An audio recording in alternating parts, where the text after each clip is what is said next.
readings on the Khaldun, the Muqaddimah. This is the third session that out of 10 scheduled sessions through next year.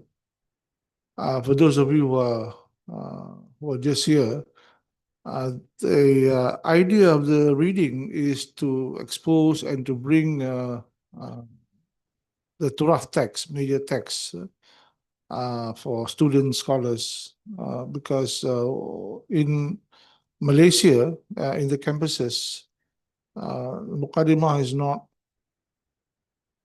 taken as a text.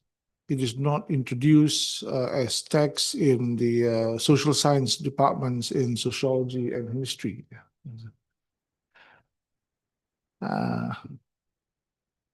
Anyway, yeah. So, and we discovered that there is a certain attitude toward these major texts. My concern is with essentially two. One is Muqaddimah, the other is Kitab Al-Hind by Al-Biruni. These are essential to the social sciences, especially sociology and anthropology. In any good university, we want to talk about developing a perspective, Islamic perspective, Islamic cultural perspective in terms of methodology, in terms of observation, in terms of subject matter. We need to refer to these two texts. And it is essential for any good sociology department to have this text or to introduce or to have or to develop or design a course on Ibn Khaldun, maybe a 3 credit-hour course, or Al-Biruni. But this has not happened over the last, 50, 60 years of the life of universities in Malaysia. It is only in the Islamic Studies department, I think, the Muqaddimah and others, of course, Al-Ghazali and so on, but I'm talking about specifically Ibn Khaldun and Al-Biruni. I'm not looking at the discourse from a theological context.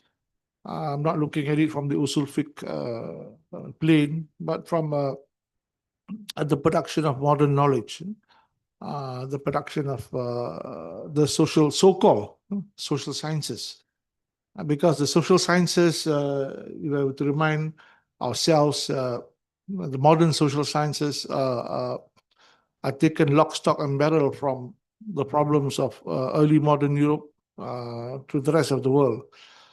Social science is a form of knowledge developed and designed to address and to understand modern society, 1800s. And when they are studied here in a non-Western background, we have not adjusted it. We have not been critical about it. I think Dr. Regastani would know. We have not. We have taken for granted, and we do not see the absence of the sacred, the absence of religion. This is very important. The absence of religion in the social sciences, we've been passive of that. If we don't see religion, we don't see religion as a space in social science, or the jinns and the angels and the prophets in the social sciences, then we are not studying ourselves. Social science, one of which is the study of ourselves. And in the context of Europe, it's a study of the Europeans about themselves. In 1700, when they were facing problems and the crisis between religion and science, between the church and society, and problems of social deprivation, massacre and genocide in the throes of the French Revolution. I think about maybe 2 million people were killed. So these are the problems that they were addressing to understand the progress and the character of Europe post-Renaissance and Europe without without the divine. They have despiritualized knowledge. They have rejected revelation. So in that sense, that was the context. That was the domain that Europe faced from the 1400s right down until now. Okay? And to understand the modern world, to understand, what's happening in Palestine, you have to know that history, how the production of knowledge has configured upon the nature of politics, the nature of reasoning. So again, this is another contention, another concern with regard to social science. But so we it's important for us to be engaged with such texts. In this case, the Muqaddimah. The sessions are casual. It's not a formal session. You can interject. I don't claim to be an expert in the Ibn Khaldun or the Muqaddimah, but what I had gone through in the first two sessions was literally a reading of the text. I will try to minimize any interpretation, minimize any explanation, but perhaps I would subconsciously relate to certain encounters. Now, in the earlier two sessions, we've gone through a little bit. These are all based on this book, the Muqaddimah, Franz Rosenthal. I think this is the most so-called, so far, the most authoritative version in English. Okay? I'll tell you about the initiative by ISTAC to do another translation of the Muqaddimah. This was spelled out by the new dean early this month. We have not discussed about it. I'm waiting for him to come back, and then we'll see. But I'll come back to this idea of ISTAC being a publisher, translator and publisher. I'm making this announcement without his knowledge, without any of the new administration's knowledge. I'm taking the liberty. Perhaps any one of you can chip in, can contribute, or can be part of the team to come up with an English. When I asked the dean whether it's English or Bahasa, he says English. And so I thought that this will be a good project, but I don't know how, what he has in mind. Okay, so I'll come back to this later. Previously, we had gone through the forward and the introduction of the Muqaddimah based on the edition of the Bollingen series, 1958.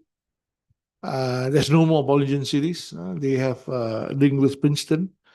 And the first two parts in the Muqaddimah, the forward and introduction, talks about history. I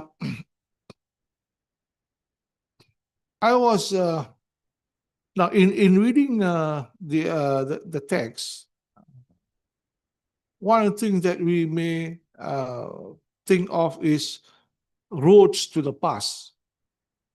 There are many roads to the past. The past is not resolved and settled. That's why there are wars and there are conflicts because of history. So history is a very contentious one. History is a very contentious discipline. Two, history brings crisis to the world.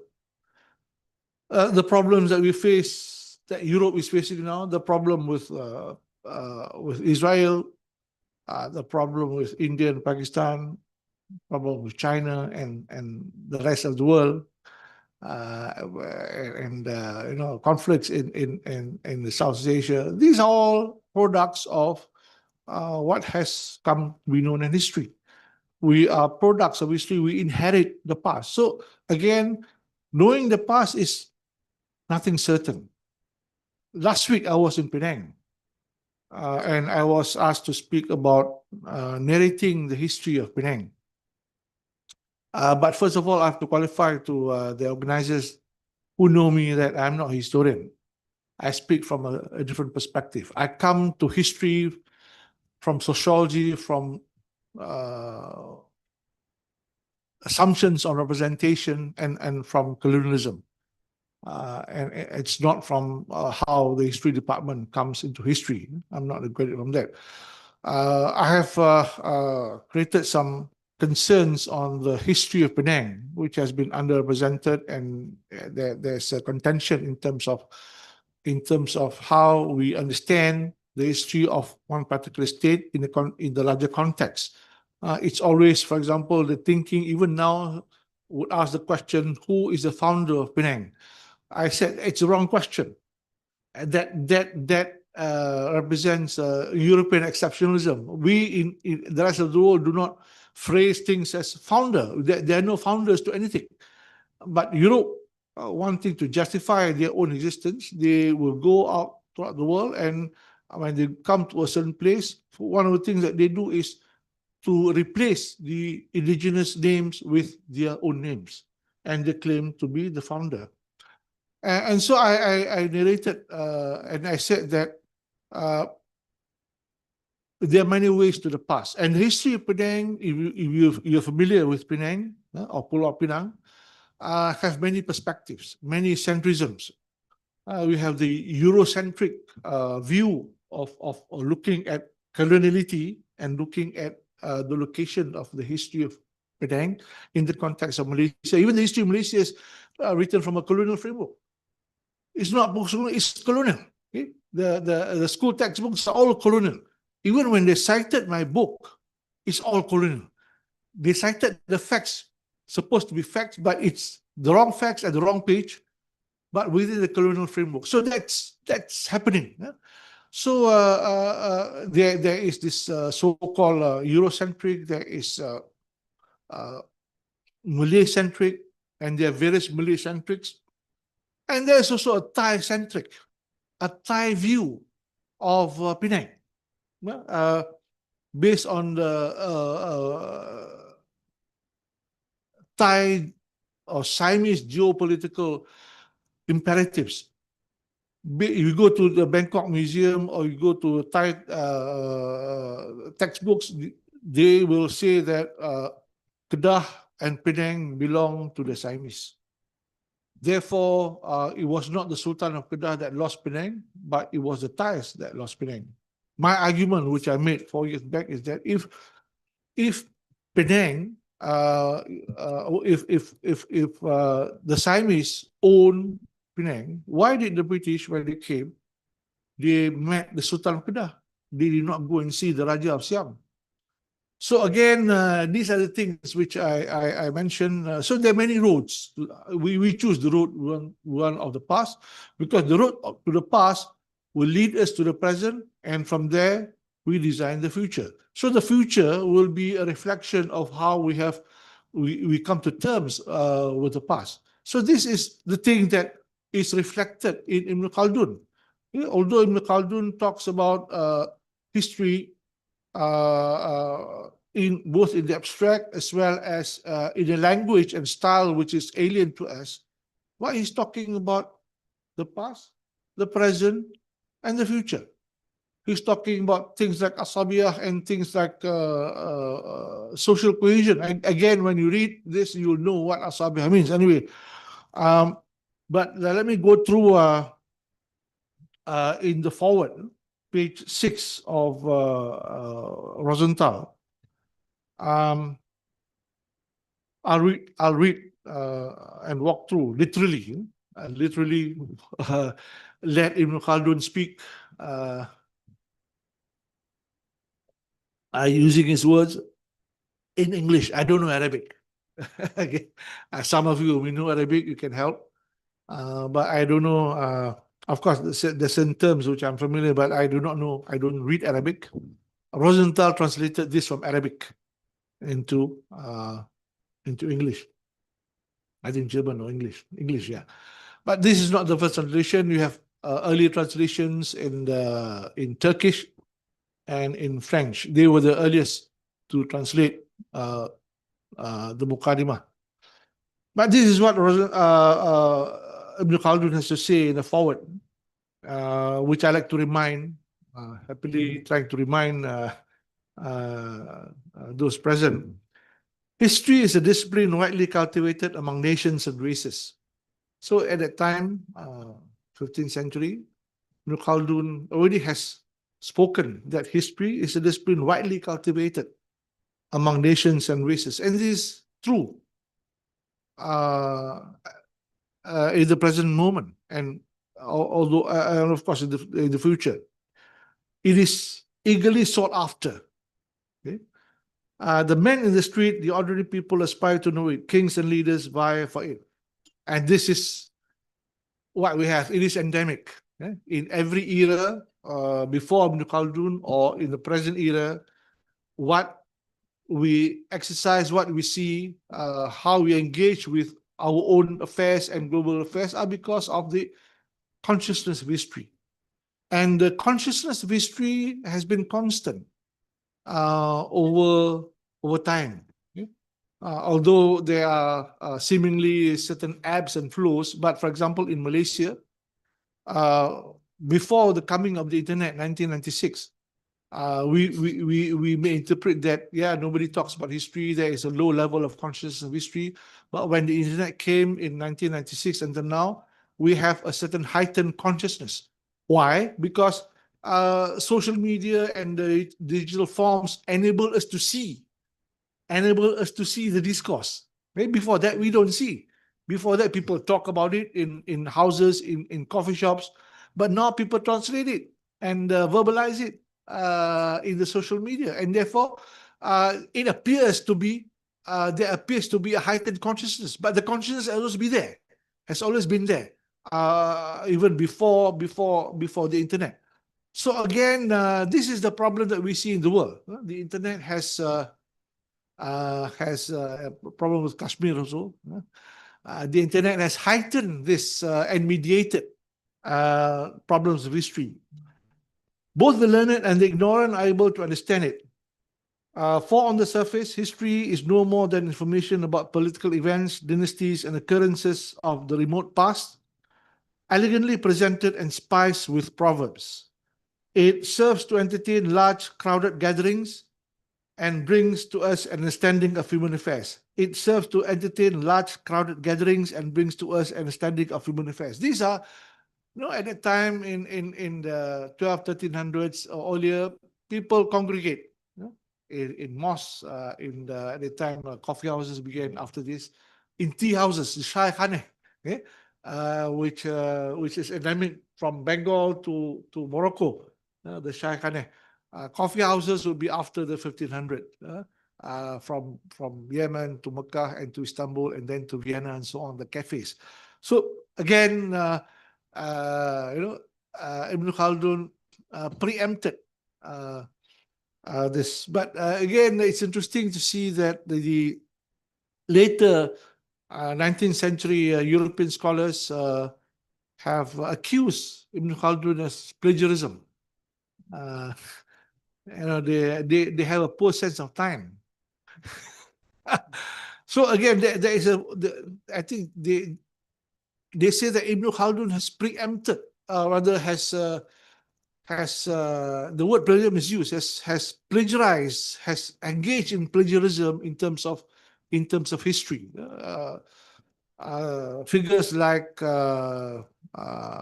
Toynbee, Spengler have used these words. And so you see how Europe and the Europeans have mishandled the idea of a person who has first studied society and sociology before the study of society came into being. I managed to get across a chapter in an international yearbook on Asian interventions on communication. Finally, I managed to wriggle myself, and this was in 2022. Before that, they wouldn't accept any kind of writing from me. But in 2021, I was contacted and I was asked to write about Ibn Khaldun and Al-Farabi's role in their contribution to communication. So I constructed my chapter as Ibn Khaldun and Al-Farabi and the new science of society. Before the new science of society came into being, beginning with social physics, I think Robespierre and Henry Saint-Simon and Auguste Comte, so on, the positivist science, Ibn Khaldun was much earlier. Interestingly, you also find that Ibn Khaldun lived in the 15th century. There are two succeeding or subsequent works that reflect this, or to put it bluntly, that plagiarize Ibn Khaldun without, when plagiarize, they do not attribute him. One is Francis Bacon, the father of modern science. His book, Novum Organum, talking about a new world. A new world. Ibn Khaldun is talking about a new world. This book, Muqaddimah, is about a new world, which has not existed before. 200 years later, or 150 years later, Francis Bacon wrote about a new world, talking about how one can conceive science and how we can understand nature with regard to the study of science and the nature of the environment and the natural world. And then about 100 years later, Gambia Vico, the Italian thinker, talked about the new world.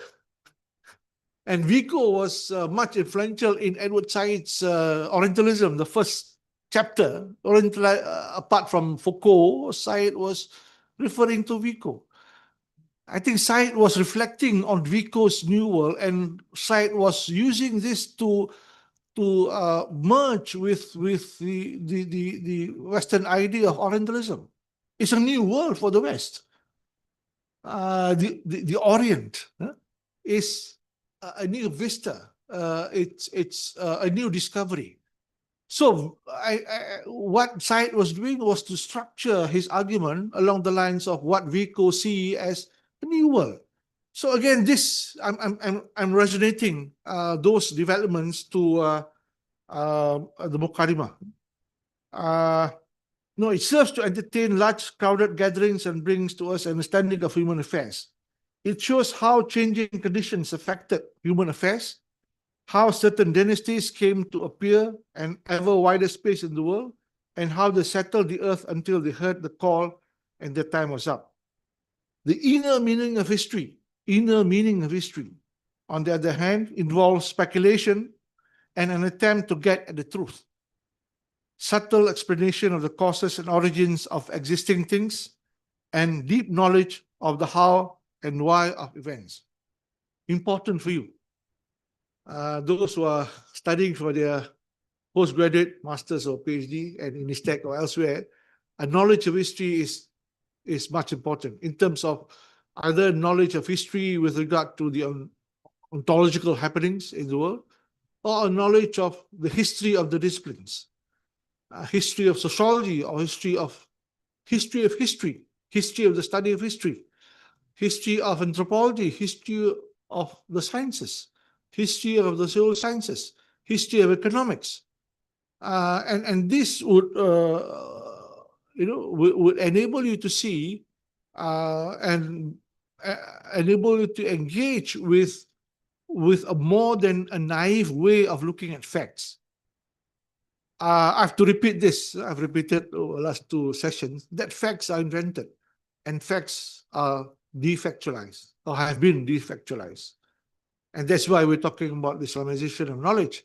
We're talking about the Tawhidic epistemology. It's because it responds to the rejection of revealed facts, revealed knowledge.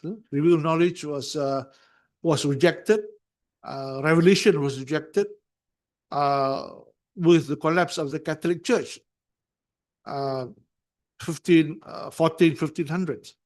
And that's when there's this particular moment that has troubled us, because the knowledge produced after the Renaissance, during the Scientific Revolution and the Enlightenment, or which culminated into the Enlightenment, is based on the rejection of revealed knowledge.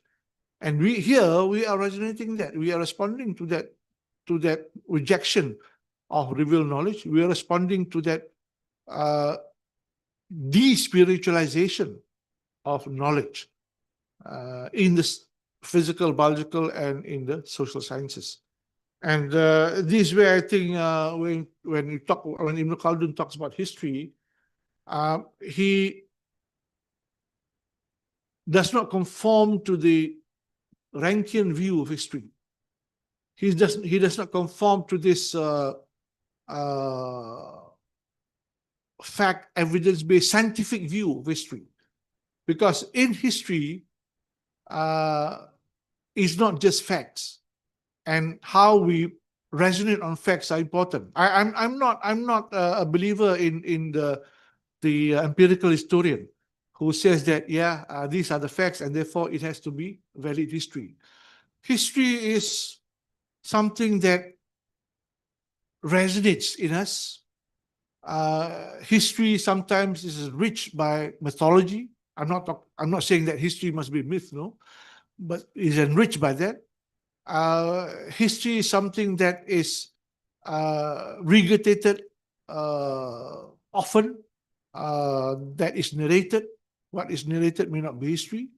And history must be seen in its context and meaning.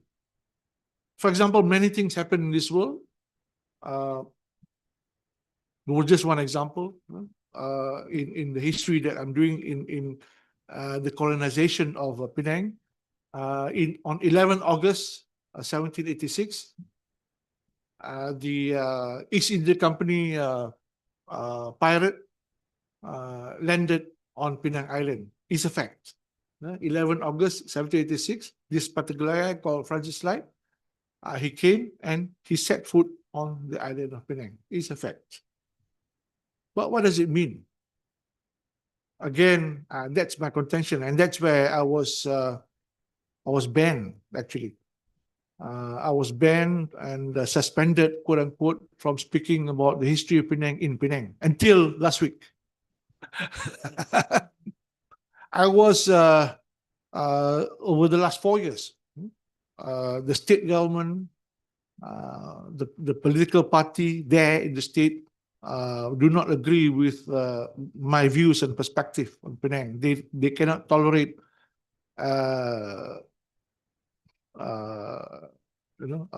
divergent views. So I was stopped. I was, as organizers were told to stop inviting me. I was giving talks to mosques actually in 2022, 2023 to straighten the history of Penang. But then I was not invited anymore. And some of my invitations in 2023, 2024 were retracted because the organizers were instructed by certain parties, the authority from Putrajaya, to ban me from speaking. And this year, my name appeared twice. It was rejected, and finally it was accepted. Even that, I was reminded to be careful. So you see how this different of opinions and perspectives are not tolerated by the authorities, partisan views. And this is what Ibn Khaldun has to say. Later, I'm just in terms of partisanship and so on. The inner meaning of history, on the other hand, involves speculation and an attempt to get the truth, subtle explanation of the causes and origins of existing things, and deep knowledge of the how and why of events. History, therefore, is firmly rooted in philosophy. It deserves to be accounted as a branch of philosophy. So this is the gist of the foreword in the Muqaddimah. And then I went to the introduction. Okay? This is referring to page 6, 7, 8, until page 14. And then in the introduction, Ibn Khaldun says it should be known that history is a discipline that has a great number of different approaches. its useful aspects are very many. Its goal is distinguished. History makes us acquainted with the conditions of past nations as they are reflected in their national character. Important. I see that this statement is important. My minimalist interpretation is to refer to China. Okay? You want to understand, I brought this up in the first session, but if you want to understand China now, its claim of the 9-dash line in the South China Sea,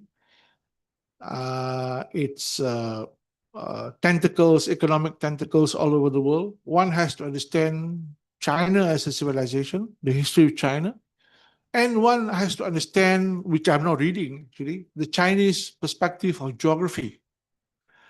It is innate and it is inbred, it is structured in the Chinese world. The idea of geography, the idea of the Chinese homeland, the idea of the eastern part of China and you draw a line between Manchuria, you imagine the map of China, it will fall down to Hainan. Okay? This part will be the most populous, and this eastern part will be populated by the Huns. Okay? The Yellow River and the Yangtze River culture. On the western part will be provinces like Guangxi, Inner Mongolia, like Yunnan and Tibet. These are the Muslim part, historically. Yeah? They are populated by the Huis. I think the Muslims, there are now about 30 million Muslims in China. And the Huis are the most populous Han people, okay? Han people.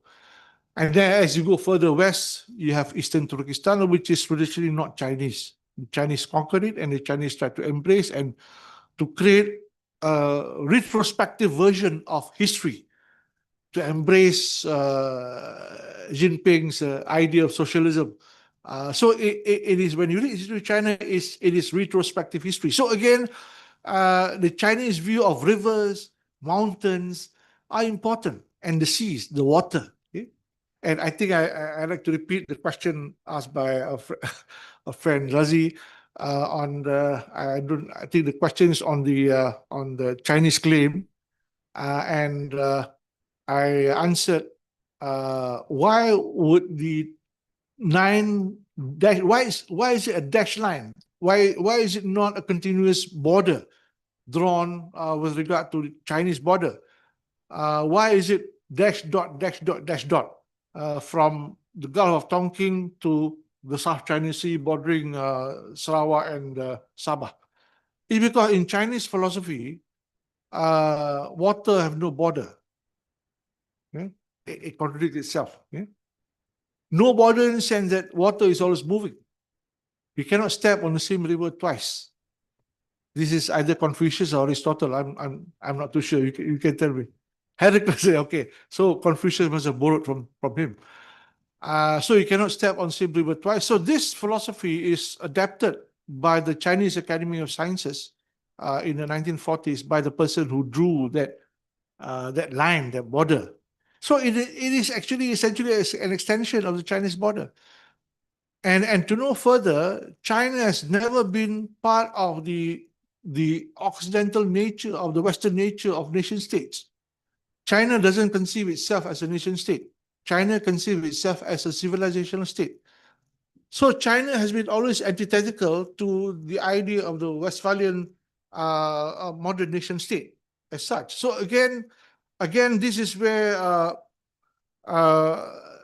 national character, okay, and the Chinese have a very strong position of the national character in terms of how that national character expands itself to the world. Okay? I'm also, why I'm saying this is because I want us in Malaysia, especially, and other parts of the world, to look at the national character. Okay? How formidable our national character is. Same as Pakistan. Well, my view is that Pakistani national character is India. If Yes, but Yeah. But again, if you want to make an exhibition about, say, art, if you call it Pakistani art, nobody will come. But we say it's Indian art, people will come. The subcontinent, it's the whole, indigenous, it's the whole subcontinent. So Pakistan has evokes this artificiality in civilization as such. And the latest one is that Bangladesh is trying to be a member of ASEAN. And big bets towards Bangladesh. I mean, I don't criticize Bangladesh. I think we have to understand also. Politically, Bangladesh is in South Asia, politically. But again, if we talk about the geospatial aspects, okay, the relationship between Bengal, okay, because we are caught in geography and history. But we look at Bengal, which is now East Bengal and West Bengal. Bangladesh is Bengal. You look at the relationship between Bengal, that geographical area where the Ganges and Hooghly flows into, you find that there is a geospatial and geohistorical connection between that area to the Malay archipelago. And very much, now I'm rethinking of Fatimi's theory of the coming of Islam. To the Malay archipelago coming of Islam, he says that it's through Bengal, through the Bay of Bengal. Okay? So the Bay of Bengal is one reservoir that has brought into the character of the peoples in the Malay archipelago. There are three waterways, I think. One is the Indian Ocean, the other is the Andaman Sea, the other is the Strait of Malacca, the other is the Bay of Bengal. So if you look at it that way, the connection, then Bengala or Bengal will be part of Southeast Asia. Of course, I mean, we'll have a hard time arguing it, but I'm not opposing or objecting their proposal to be part of ASEAN, but I think you argue historically, it makes sense. So anyway, it makes us acquainted with the biographies of the prophets and with the dynasties and policies of rulers. Whoever so desires may thus achieve the useful result of being able to imitate historical examples in religious and worldly matters. Now, this is the introduction. The writing of history requires numerous sources and greatly varied knowledge. It also requires a good speculative mind and thoroughness. Possession of these two qualities leads the historian to the truth and keeps him from slips and errors. If he trusts historical information in its plain transmitted form and has no clear knowledge of the principles resulting from custom, the fundamental facts of politics, the nature of civilization, or the conditions governing human social organization, and if furthermore he does not emulate or he does not evaluate remote or ancient material comparison with near or contemporary material, he often cannot avoid stumbling and slipping and deviating from the high road of truth. So again, what Ibn Khaldun is saying, that truth is slippery. It's not just one bundle and we can take it like that. Okay? It is slippery, and again, finally, there'll be perhaps at the secular level many truths talking about one thing.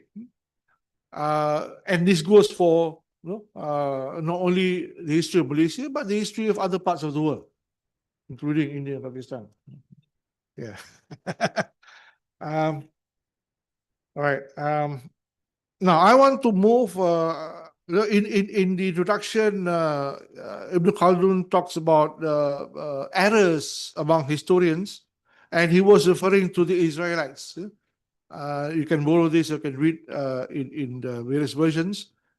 And he refers to the history of Yemen, and also the downfall of dynasties, and Al-Rashid and Al-Mansur, okay? And the genealogy of the Fatimids. I now I want to go straight to page 71. Yeah, page 71 is book 1 of the Kitab Al-Ibar, book 1.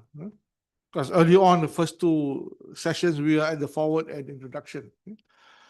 But this is book 1 of Kitab Al-Ibar. In book 1, he talks about the nature of civilization, the Bedouins and settled life, the Badawi, and the Hazari, and the Badani also. But I did not mention, I did not find the word Madani yet here.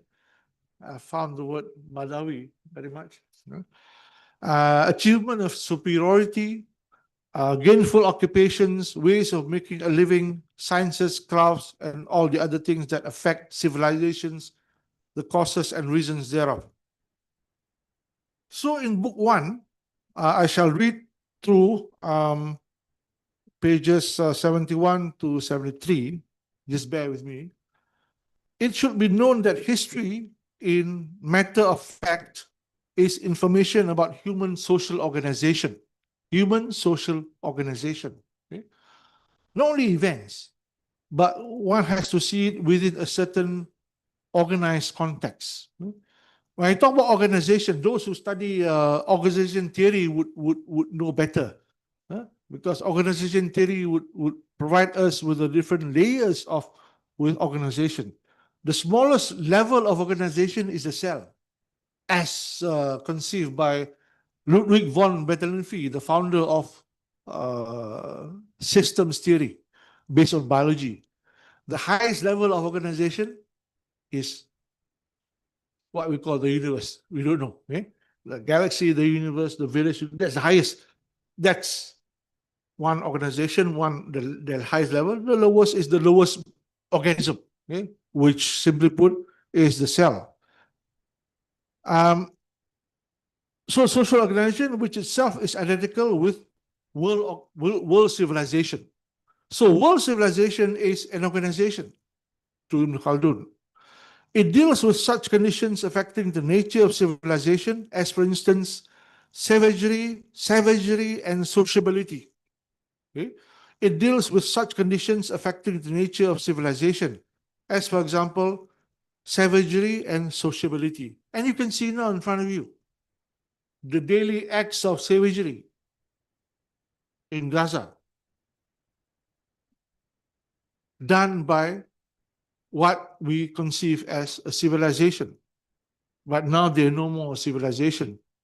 The fall of Western civilization, I do not want to call the West civilization anymore.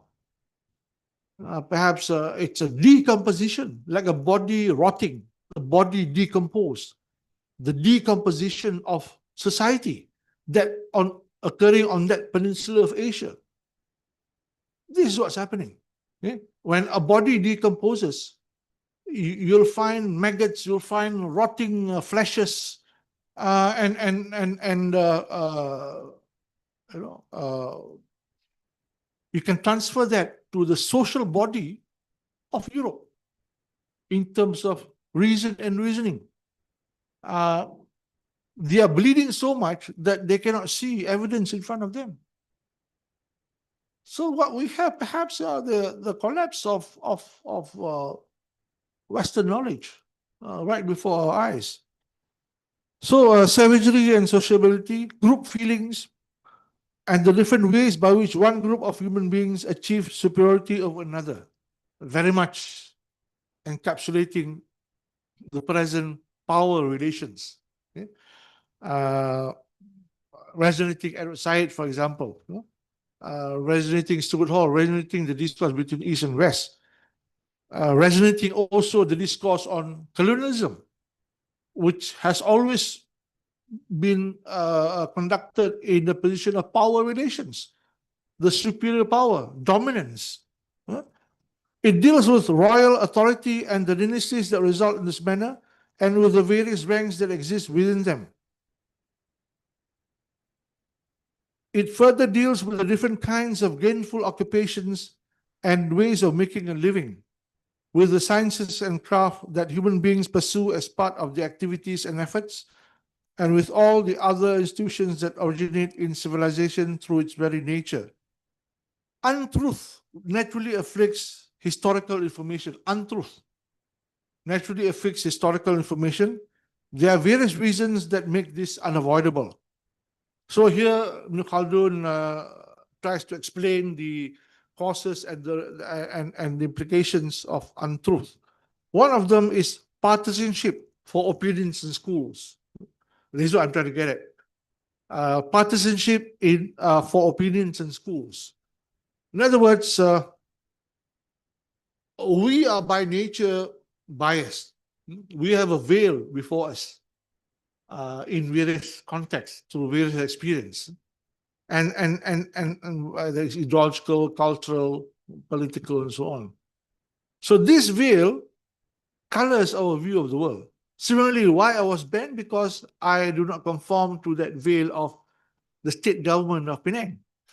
They have a different ideology. They wanted to promote colonialism. They wanted to promote a Eurocentric view of the history of Penang, whereas I was trying to deconstruct that. Again, the figure which is the British who came here is portrayed as a Georgian, somebody with a Georgian character, because he came to this part of the world during the reign of King George III. He named the place Georgetown, which replaces the original name. So the image of this guy is wearing this Georgian costume. But the other side of him has never appeared until recently in the mainstream narrative. That this guy, after having stayed in this part of the world for 23 years, he never went back to Europe. Culturally, his DNA is Malay. He's local. He reads Jawi. He writes Jawi. He goes around wearing a songkok, the Malay baju and the sarung, and not the Georgian costume. Okay? And he married a Malay, which is still contested. But my assumption, and based on what I know, also I got this thing from the Sultan, he married a Malay. But this is not, in other words, the mainstream ideology of the state of Penang wants to erase any element of Malay or Malayness in the character that is sated with the history of Penang. So this is perhaps a poor example of how partisanship, of course, you can find many other examples in terms of theology and so on. Yeah? If the soul is impartial in receiving information, if the soul is impartial in receiving information, it devotes to that information the share of critical investigation the information deserves, and its truth or untruth thus becomes clear. Okay? However, if the soul is infected, this is Rosenthal's translation. If the soul is infected, I don't know what's in Arabic. Said, maybe you know. Intoxicated. Intoxicated. Khamara. Okay. But he uses infected. With partisanship. Infected with partisanship for a particular opinion or sect, it accepts without a moment's hesitation the information that is agreeable to it. Not only that example, you can find many examples. I can give you another example. The discourse of Malay origins in Malaysia. And one of the, early on, based on the ideology of science, the Vienna School, okay? It is said that the Malays originated from Yunnan. That's based on the Vienna School of Ideology by Hans Gurdon. But this was dismissed. And later in the 80s appeared this Stephen Oppenheimer, not the nuclear guy, but the Oppenheimer who came up with DNA genetic research saying that the Malays originated from the Sunda Shelf, South Asia. So his idea caught their attention and create a bias among, well, I would say, well, I know these people attack me, but Malay scholars, Malay ethno-nationalist scholars. So Malay ethno-nationalist scholars find that his findings fit into their ideology. So they have used the Sunda origins of the origins of the Malays as the truth of Malay genetics. Okay? That the Malays did not originate from China, but the Malays originate from Sunda Chef, and the Chinese are the descendants of the Malays. I'm not saying this is right or wrong. Okay? I'm not a geneticist, but I've engaged in biology and genetics when I was an undergraduate in Minnesota. I took some courses in genetics, so but I do not know the technicalities of it. But we look at the origins of the Malays. There are a number of discourses. We have dismissed the out of Yunnan theory, but there are two other theories, and recently our friend Dr. Daud Bachelor gave another theory. He was in my room for 2 hours convincing me of his theory. So that's why he invited me to be his discussant in the Gombak that day. Apart from the earlier out of Sunda, there is this out of Taiwan theory by Blast. He's a linguist. But he said, there's another one, that the Malays came from South China. The Malays, there are two waves of movements out of Africa. One movement traveled north of the Himalayas through Tibet to what is known China. Okay, that becomes the Chinese.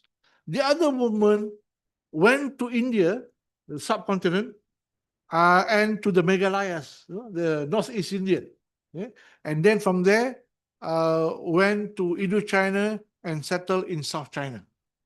So simply there are two waves. Okay? And from South China, the ancestors of the Malays moved south to Indochina and to the Malay archipelago. And that became the Austronesian. Early on, there was no Austronesian. Austronesian is quite a new group. It was Austro-Asiatic. So this, again, so this theory by Dr. Daud Bachelor would not go well with the Malay nationalists. Okay? So when I was there, well, not the discussion, but I was in the panel with him, I had to be very careful what I say. Not because I want to please the nationalists, but I think there are things that are not final. And there are things that are based on not one movement, but many movements. Okay? When we say that the movement from north to south, for example, from Taiwan to the Malay archipelago, it's not one movement. There are many movements, and these movements are cyclical in nature. So this is the thing, the criticality that Ibn Khaldun wants us to think about. Okay? When we say that, the so-called Indonesians settled in the peninsula, in 1700. In the first place, there was no Indonesia at that time. Second, is not coming at one time and settle on that particular date. That particular date is the date of recording. But the movement would be thousands of times. Another one is our understanding or misunderstanding of coloniality. When the British came, in the records say that the British came down from India to the Andamans, and they came to Riau and Malay archipelago. There were dates.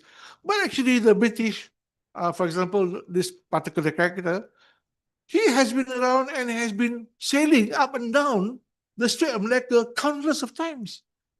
And the date stated that he stepped in Penang was 11 August. Yes, correct. But he has been stepping in Penang for thousands of times. Because he has been traveling from Madras to Phuket and to Riau for, I would assume, many times, because he was a trader. So that date, the date that was recorded, yeah, it's a fact. It was recorded, but it does not mean that that was the first time that he set foot. So it goes for many things. Right?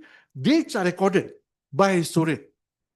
But we, as a consumer of history, or as a student of history, or scholar of history, or scholar of society, must be able to have a critical context of dates. They are facts, yes, but they are not the only facts.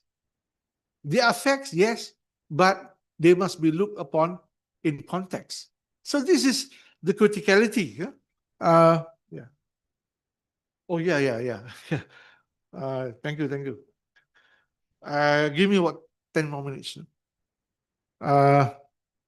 If the soul is impartial in receiving information, it devotes the information to share of critical investigation. The information deserves, and its truth or untruth has become clear. However, if the soul is infected with partisanship for a particular opinion or sect, it accepts without a moment's hesitation the information that is agreeable to it. So this happens to many people.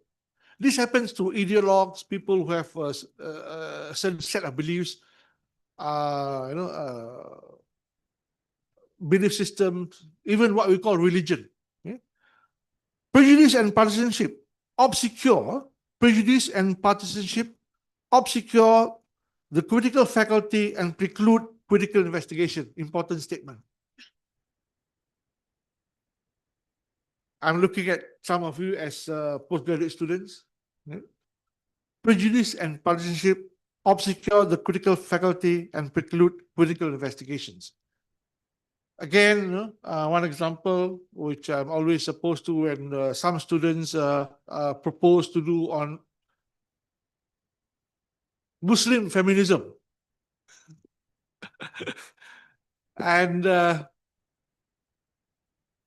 understanding and construction of Muslim feminism, it's just incompatible. There is a certain belief among us, a subconscious belief, that Muslim feminism is taken to be true. And we have not been critical about it because we exist in a default mode. Okay? We are conditioned by the mainstream knowledge system. Yeah? We are conditioned by the mainstream knowledge system. Okay? And that mainstream knowledge system is, in particular, Euro-American in nature. In particular, what we call the conventional social science. The result, Khaldun says, is that falsehoods are accepted and transmitted. Again, we do not want to transmit falsehood from ISTAC or from anywhere in what you do. Now, I want to go back to, let me stop here. I want to go back to the what Rosenthal talks about translation, page 615.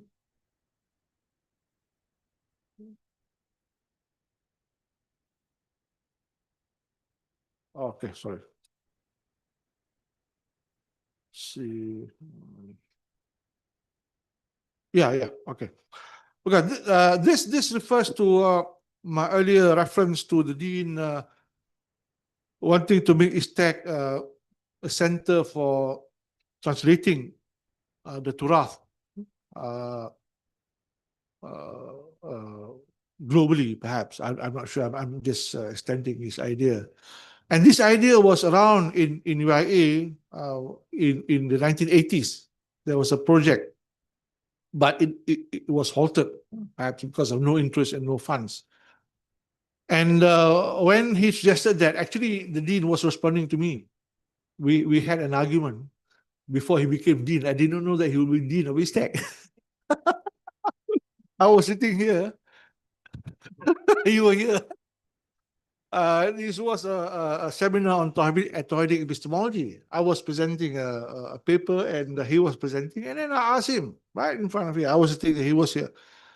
I said, why don't you have Hisbam sociology? I said, for what? Almost 40 years, the sociology department has never had a text on Khaldun or Muqaddimah. You should have a course, a 3-credit-hour course on the Muqaddimah or Khaldun, and have Muqaddimah as a text. And then he answered, and he affirmed that there was no Muqaddimah. Muqaddimah was not taught in the sociology department, which is, to me, quite disappointing. not only in this university but other universities in Malaysia. I don't know about India or Pakistan. From the social science context, not in the theological context. Yeah, okay, yeah. So, yeah, right. So in Malaysia also, yes, in the Islamic Studies Department, also fiqh theology, yeah, they teach Ibn Khaldun. But within the social science context, they don't. Okay? At the same time, we say, yeah, Ibn Khaldun is a historian, a sociologist, but I think we also have a distorted picture. I mean, you have people saying that he's a proto-sociologist or proto-historian. No, he's a modern sociologist, a modern historian. In other words, I mean, if I were to say he's a sociologist historian, I'm not doing justice to him. He's a polymath. Okay? So, so the project of translating, the dean is responding to me saying that, yeah, he wants to do this project. I have not discussed with him yet, but I just want to share with you what Rosenthal has written about this present translation. Okay? This translation. I'll read out.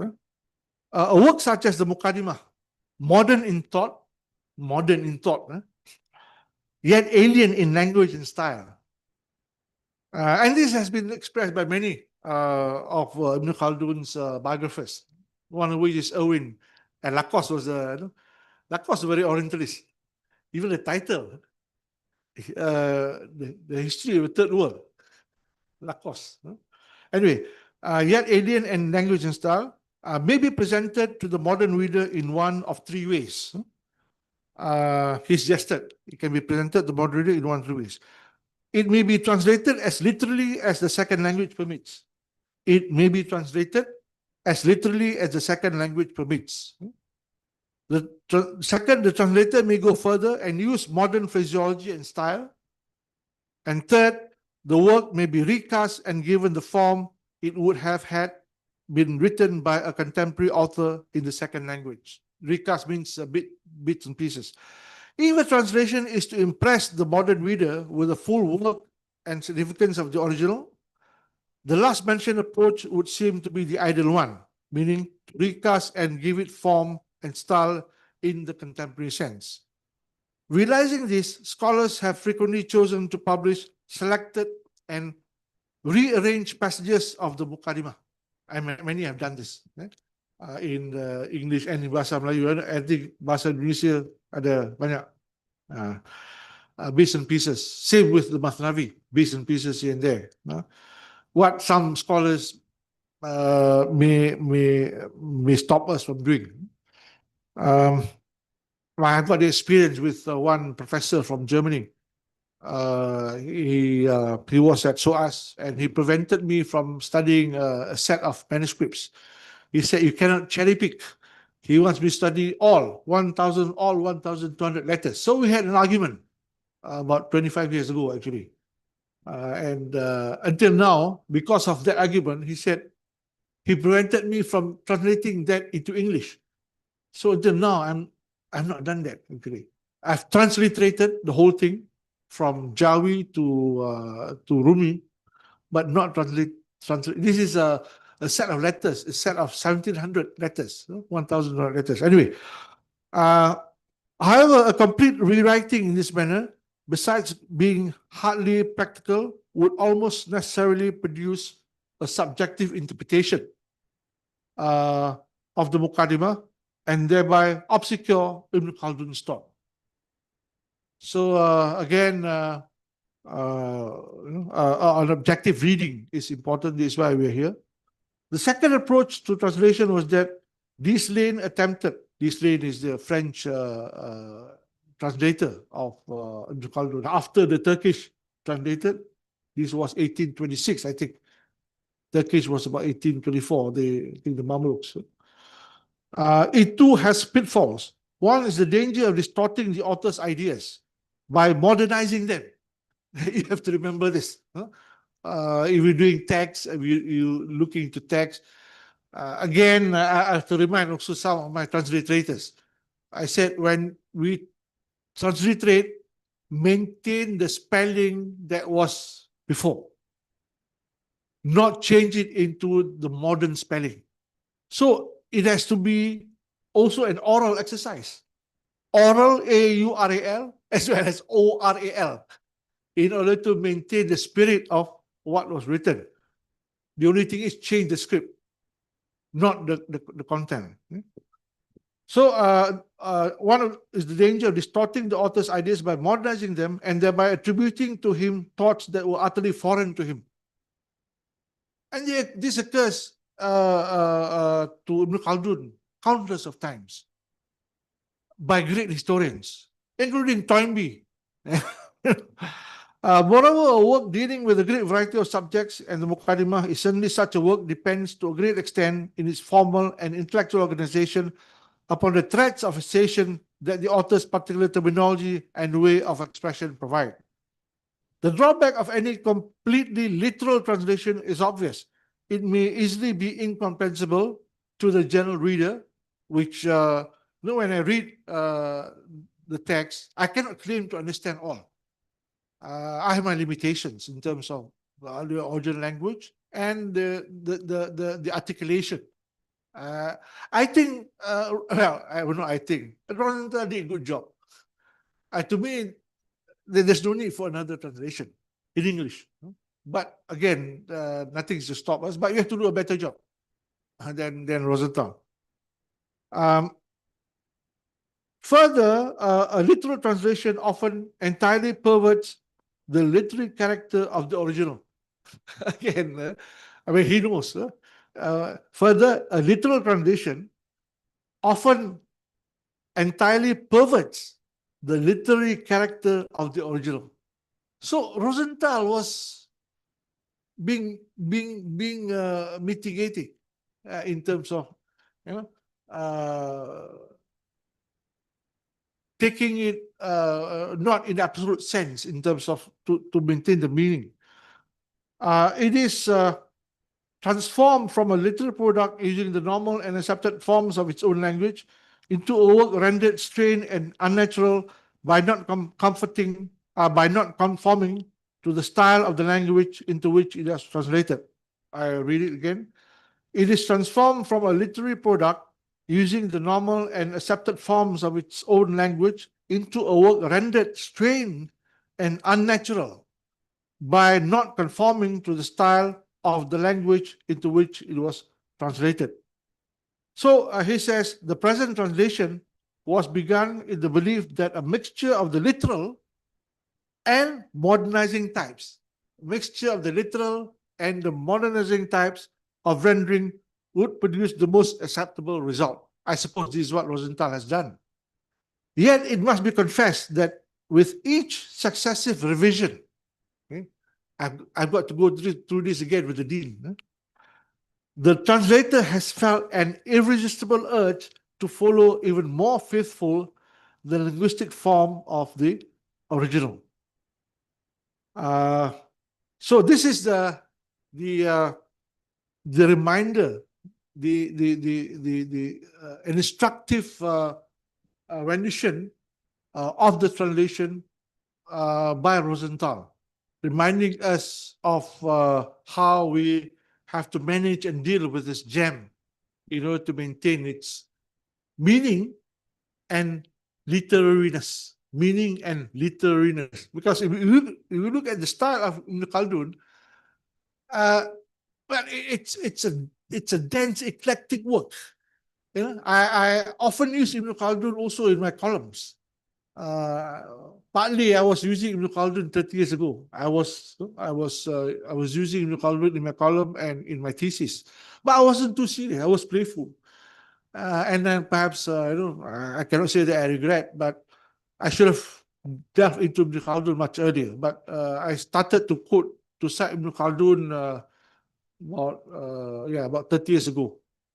But I think that because of the lacuna in getting Ibn Khaldun and the Muqaddimah to be engaged by people like you, I think there's a need for that to be structured, and also in response to an Islamic worldview. Because when Ibn Khaldun wrote Al-Biruni al-Ghazali, there was the default worldview is different from now. Now the default worldview is European and Western. That's the default worldview. I mean, I think in English, not because of the language, but I don't think in Malay. I don't think in my mother tongue. Even I dream in English. So this is again, a personal engagement with being indigenous and being authentic. But here I think we need to introduce and be engaged with and respond to efforts at, I may not put it correctly, but the Islamization or Tawhidization, or perhaps, to put it simply, a de-Westernization of knowledge. I'm not looking at it in absolute terms, but these are the things that I think we need to bear in mind. So with that, yeah, I thank you very much for your time and attention. Thank you.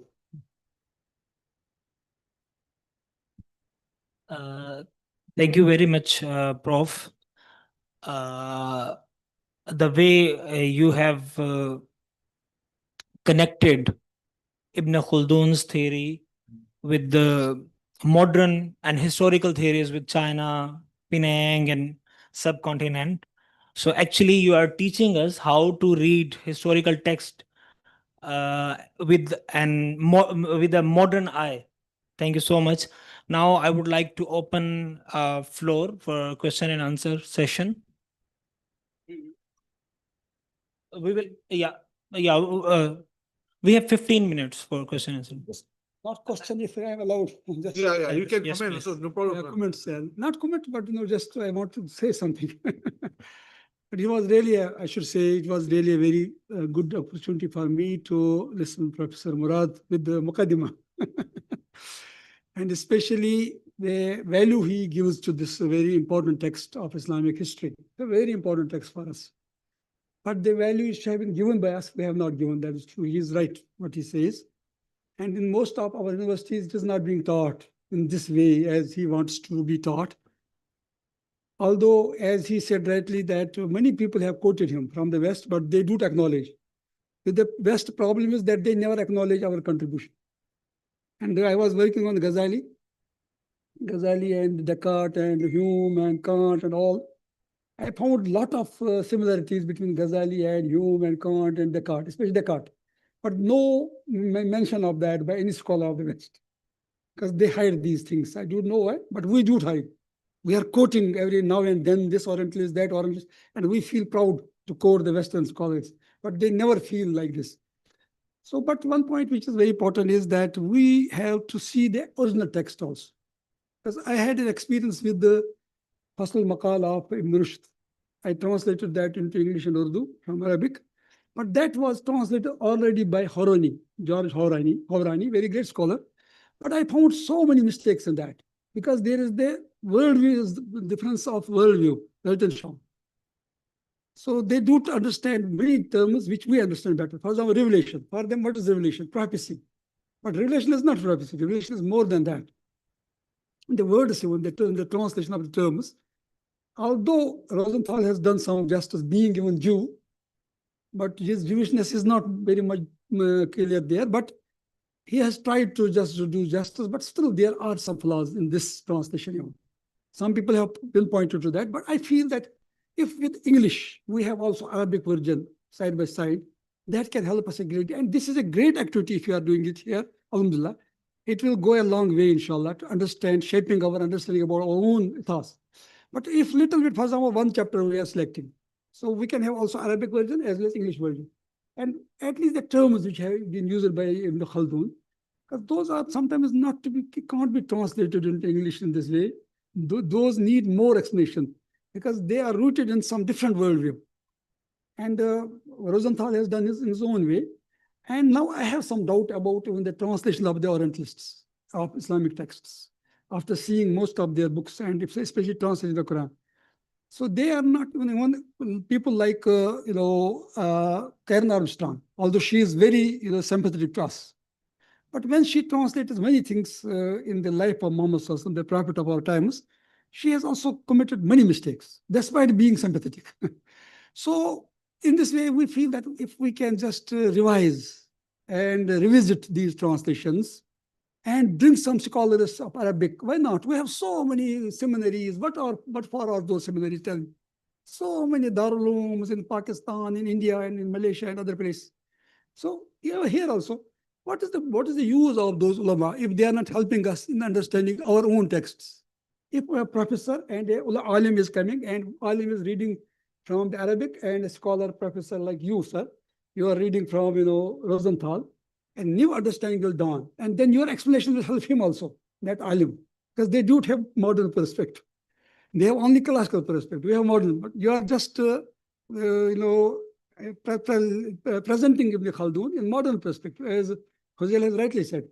And then you are quoting modern scholars, modern philosophers and historians, and then making him relevant, contextualizing him. And that becomes a very relevant subject. Otherwise, people think Muqaddimah was written long back, it has no relevance to modern time. But it is so relevant as some scholar of our times is writing on the subject. So in this way, that can be a great, but whatever you are doing is very really appreciable job. I was so much eager to be at least in one session. Today I could get time, I came here. So I appreciate it, and you should continue with this. But with these, I have given some sessions. And even sometimes if you need some of my help also, a little bit, I don't know much Arabic, but I have translated some of the classical texts of Islamic history. So sometimes, and when our Professor Sami is here, so he has good knowledge of Arabic, and others also, they can help. And then we can see, for example, we have translation Urdu, Muqaddimah Ibn Khaldun. Then we have in Turkish. Then we have in Indonesia, Basha. Then we can just collate also.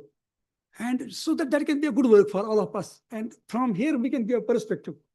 And this institute can give this perspective, inshallah, to the whole Islamic world. And we will bring some translation from Urdu. One person from Pakistan will be reading that. What he has translated it as, whether the translation is correct or not. So we can correct even the translation from here. And small, small efforts can become a complete translation we can get one day, even while sitting here. That is possible also. So, but I appreciate whatever is being done on the name of Ibn Khaldun here, mashallah. And we need to go for the textual studies. Not only, we should not keep these people as persons and personalities. No. We need to what they have written, and let us read their text. And the context also understands, also present in the context. And that can give us new understanding of our past and legacy. Thank you very much, sir. Thank you, Professor. This is a very significant suggestion. From your suggestion, I can think of three things. One is an expansion or inclusion of this session. Perhaps in a few months' time, maybe one or two can speak on the aspect of translation of the Muqaddimah as a lecture here. Second, to preempt ISTAC's project, perhaps, a critique of Rosenthal's translation. I think a critique, perhaps a paper can be done. And if anyone is interested, I think you can tell me. A critique of the present Rosenthal translation, one paper, and we can publish that. And the third is the translations of Muqaddimah in other languages as well. Perhaps a discussion and some comparison. So what we can do is from there we can develop a more meaningful perspective on the work and to filter out untruth. Thank you. Yeah. Thank you so much, Professor, for this seminar, also for reading. As you said, a very important scholar. It has to be revisited and revised many times in our context. I've sporadically looked at Ibn Khaldun, especially on his notion on money and society. But I'm wondering, unlike Al-Biruni, for instance, or Al-Ghazali, who were canonized in their own time, can you tell us a little bit more if Ibn Khaldun was canonized in his own time, in his own era, or not? Or was his sort of reception appreciated, was much more appreciated later on as the time passed by, so to speak? And just to jump on what has been said before, perhaps one of the aims of the sessions that you're putting forward could be taking this initiative a step further and turning it into a somewhat long-term initiative. You mentioned that, no text has been read at the sociology department. Why not actually reaching out, collaborating with other departments, either throughout Kuala Lumpur or otherwise, and propose that, right? If there's already a reading going on here, sessions are obviously more than just 3, 4, there are dozens. Maybe it's a long-term initiative, whether it's read in Arabic or for starters in English, so on and so forth, in order to open up the space for decolonization, bringing other scholars into the picture, and so on and so forth. So I think it could be a brilliant initiative that will have long-term effect down the line within educational efforts, obviously. Yeah, thank you so much again for your efforts. This is this session is the beginning of the session is to literally go through and walk through the text. Subsequently, what we can do, as what you said, we can collaborate with other scholars. I know there's another workshop next month in University Malaya. I won't be around. I'll be in Thailand, so I cannot participate. I think from there, other trajectories on Ibn Khaldun, for example, like you said, decolonize his texts or decolonize what he does, and also to invite others to participate in the session. So this reading will expand, but essentially I want to keep it as a reading session. Perhaps there'll be other platforms within ISTAC in collaboration with other scholars. I know that there are a number of other scholars who are interested in Ibn Khaldun. We have one scholar from another university who has been taken into this university in the History and Civilization department. Professor Zaid, he has written a thesis and has written a book essentially focusing on chapter 6 on epistemology of Ibn Khaldun. So that is to be done. And on the canonization of Khaldun, well, Ibn Khaldun is a maverick, he moves from one place to another, and he was writing for in a place in Algeria, I think, Talemken, for 6 months without anything. Then he wants to refer to things. He moved to Tunis, and then he went to Egypt. And in Cairo, he held some readings of the manuscript, and it seems that there were people who listened and who added and who responded to the Muqaddimah at the time. So it began to be known before it was published. The manuscript or the work was known before it was formally published in I think 1397. I think, I'm not sure. And then that was during his time. But subsequently after that, I think it was picked up by the Mamelukes in Egypt too. After that, and then later by the French, and it was translated only in the 1820s in Turkish, and then the French translation came about 10 years after that. So I thought that but it's slow. It picked up in the 1900s, late 1800s and early 1900s. That's when the excitement, saying that Ibn Khaldun has this some retrospective plagiarism, if I'm not wrong, I use the word properly. So that was the excitement, and they never attributed things to Ibn Khaldun. This is the thing that I think we need to take exception. And of course, many of them, Al-Ghazali, Al-Biruni, and so on. And one of the things that is important in terms of going through this is, I'm trying to look at methodology, because when we talk about research methodologies in an Islamic university here, basically we're teaching lock, stock, and barrel American social science methodology. Where is that? Well, I'm not looking into an indigenous Islamic methodology as such, no, but I think we need to come to terms with what methodology that is comfortable and that conforms to a certain worldview. And this is where the methodologies in Ibn Khaldun, and especially in Al-Biruni, when Al-Biruni was studying India. I read Al-Biruni when I was a political science student in America, in Minnesota.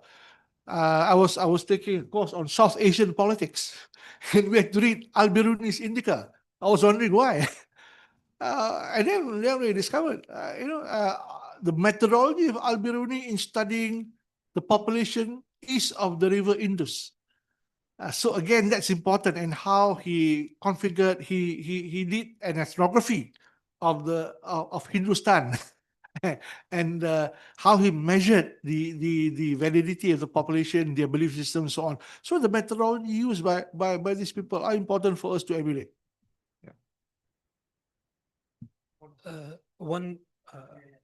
Okay.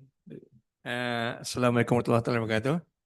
I just want to check the copies that you are referring to, Rosenthal, is 1958, eh? Okay, because as the talk went through, I have to find reference, and I came across this 2015 abridged edition. Okay, which is 681 pages. Okay, I wonder how much is abridged and how from the original. That's one question.